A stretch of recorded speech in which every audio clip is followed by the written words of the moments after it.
Welcome back to my YouTube channel. Episode 3 की start Vicky से हुई है। विक्की जो कि अबिहा का कज़न है, जो उसे बहुत पसंद करता था, लेकिन उसने ये बात अबिहा को आज तक नहीं बताई।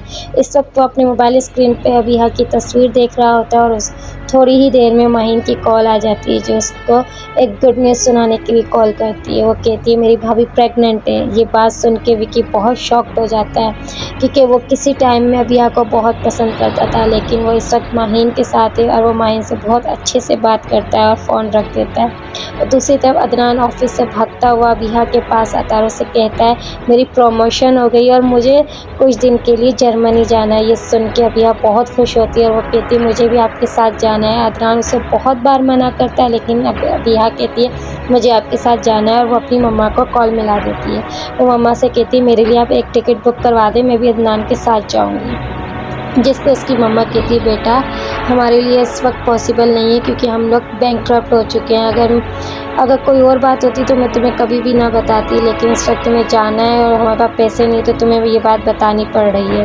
ये बात सुन के अभी अब बहुत ज़्यादा अपसेट हो जाती है। जो उसकी माँ बताती है कि हम पे केस चल रहे हैं, हम लोग इस वक्त बहुत परेशान हैं, और वो ये सारी बातें अदनान को बता रही होती है। उसे ये नहीं पता होता उसकी सास कमरे के बाहर कान लगा के सब बातें सुनती है। उसे सब कुछ पता चल गया, जो कुछ भी अबिहा ने अदनान को बताया था कि मेरे बाबा बैंकक्रप्ट हो चुके हैं, हमारे पे केस चल रहे हैं, वो सारी बातें उसकी सास ने सुन ली। और वो ये सारी की सारी बातें सुफियान को बताने वाली थी। वो बहुत गुस्से में थी। अभी सुफियान मिठाई का डब्बा लेके आया ही होता है और उसकी माँ उस पर चढ़ाई कर देती है, उसे सब बताती है आपने जिस वजह से उससे शादी की थी वो सब कुछ डूब चुका है, वो जितना भी पैसा था बैंकक्रप्ट हो चुका है, अब हम क्या करेंगे, हमने क्या सोचा था और क्या हो गया। सुफियान साहब भी बहुत सोचों में पड़ जाते हैं, ये हमसे क्या हो गया। अब दूसरी तरफ अदनान रेडी हो चुका है एयरपोर्ट जाने के लिए, लेकिन अबिहा का यहाँ बहुत अपसेट थी, इसका मुंह बहुत उदास हो चुका था ये सोच के कि उसके बाबा के साथ क्या हुआ है। और यहाँ पे अबिहा नीचे आती है गेट पे इसको सी ऑफ करने के लिए, और अदनान को एयरपोर्ट छोड़ने के लिए उसके वालिदैन साथ जा रहे थे। और यहाँ पे ये इसे सी ऑफ कर देती है और वो अपने कमरे में चली जाती है। और थोड़ी देर के बाद सुफियान साहब अबिहा को आवाज़ दे के नीचे ड्राइंग रूम में आवाज़ दे के बुलवाते हैं। अबिहा नीचे आती है और दोनों मियाँ बीवी अबिहा के सामने डिमांड रखते हैं कि हमने तुम्हें कुछ सोच के शादी की थी, तुम तो जहेज़ लाए नहीं, लेकिन तुम अपने माँ बाप से कहो तुम्हें कुछ पैसे दें, 12-13 करोड़ रुपया दे, ताकि अदनान अपना घर बना सके।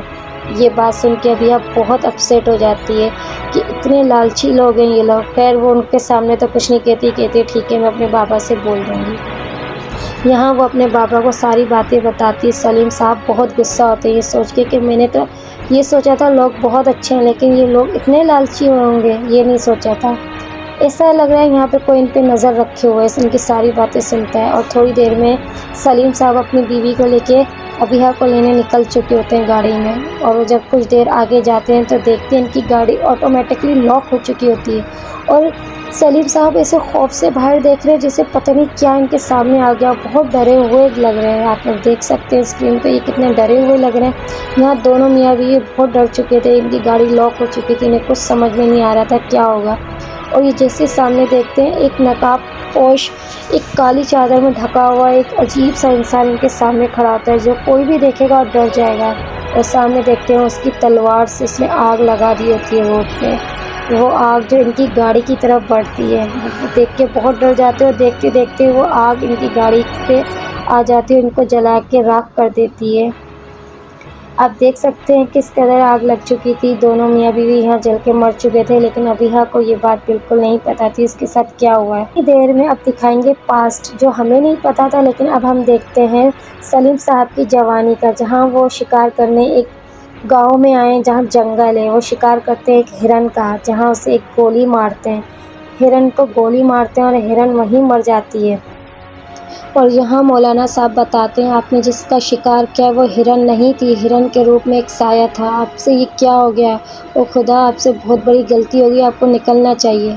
और उस मौलाना साहब ने बिल्कुल सही कहा था, जिसको गोली लगी थी वो हिरन नहीं जिन की बीवी थी। ये जिन जो बदला लेने वापस आया अपना, जो एक एक करके सबको मारता जा रहा है।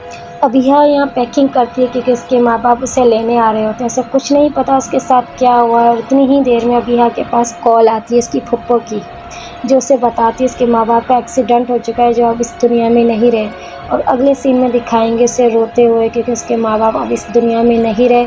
और फुप्पो उसको दिलासा देती है, कहती है बेटा अब माँ बाप नहीं है, मैं हूँ तुम्हारी। और अबिया कहती है फुप्पो मैं यतीम हो चुकी हूँ, मैं बेसहारा हो चुकी हूँ, अब मेरा कोई भी नहीं है यहाँ पे। फुप्पो भी बहुत रोती है। और यहाँ पे विक्की कहता है अदनान की कॉल आई है अबिया, तुम अदनान से बात कर लो। यहाँ अबिया अदनान से बात करती है, अदनान इसे दिलासा देता है। और अगले सीन में दिखाई दिया जाएगा कि अबिया एक जंगल में नज़र आती है, जहाँ वो सोई हुई होती है, काला जोड़ा पहना हुआ होता है उसका।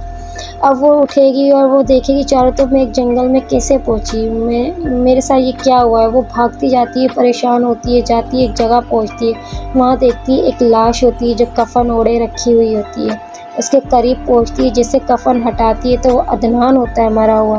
उसकी आंखें अजीब सी होती है, वो देखती है, वो घबरा जाती है, देखते देखते उसको समझ में नहीं आता और इतनी देर में आँख खुल जाती है अबिया की।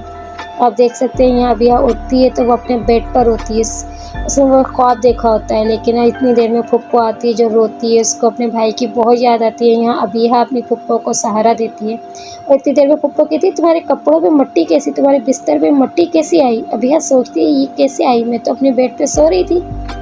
तो फुप्पो कहती है उस सामने तुम्हारी चप्पलें कैसी रखी हुई मट्टी में। अबिया की नज़र पड़ती है तो वाकई वो बहुत ज़्यादा मट्टी में होती है चप्पलें। अबिया देख के हैरान हो जाती है, मैं तो सो रही थी, मैंने तो ख्वाब देखा था, लेकिन वाकई मेरी चप्पल मट्टी में क्यों है।